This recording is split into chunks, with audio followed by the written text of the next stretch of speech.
Okay, so now I want to talk about something really, really small, but it could be really, really useful. So right here we have only three different components. I'm sorry, four components. The index, the news list, and news list, it's calling the news list item. Good.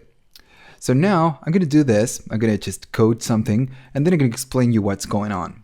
I'm going to, the news list right here is a self-closing tag. I'm not going to do this, and I'm going to go right here at the bottom, and I'm going to say news list. I'm not going to pass a self-closing tag any longer. And if we reload this, it's loading again, we get the same result. It's still going to work. Okay. So now what I'm going to do, I'm going to say hello dudes, whatever. So I'm passing a text, I'm putting a text inside the news list.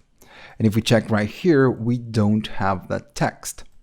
So whenever we call this component, we are passing some props right here. So what information we put inside here, inside the tag, is going to be passed as props as well. So if I go right here, of course, we don't have access to that information because we are not calling it.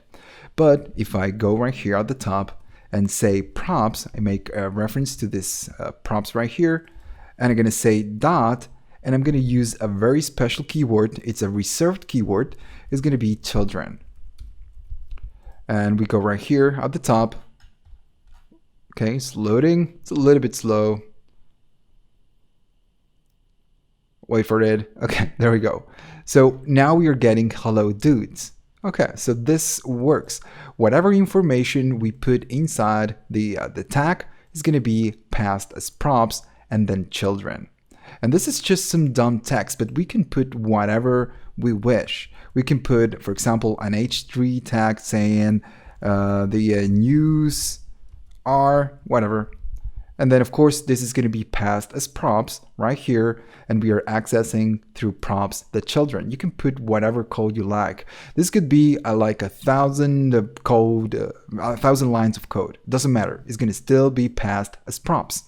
And even though you're passing a tag like an H3 or div, it's not going to be rendered as text. It's going to be rendered as an actual div. In this case, an actual H3 tag. So okay. So you have these access to props to children. It's a really small feature, but it could be really, really handy. And one more thing before we go to the next thing. Why are we doing this? Why are we passing this news item when we were just doing the JSX right here with the map? We are creating more code and doing a news list item to render that data. But it was working right here with the map. Why are we doing this? Well, this is modular JavaScript. This is the main idea of doing this. You always need to chop everything into single pieces of code because then it's going to be easier to work with. Let's assume that this application is going to get a lot bigger. So you're going to have tons of variables, tons of functions doing something different right here.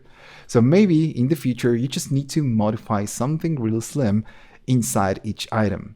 So you're gonna need to enter this file, look all the functions, find the one that it's returning that data, and then make the change, make the modification. But in this case, you know that you have an item on each news, and then you can go to this element that is gonna have just a few lines of code, and you can make the change, make the adjustment. Okay. That's good. That's enough for now. We're going to move forward to the next section, and we're going to be talking a little bit more about styles. We're going to extend our knowledge about styles. And of course, we're going to style this because it's really, really fuckly. Okay, let's go to the next section.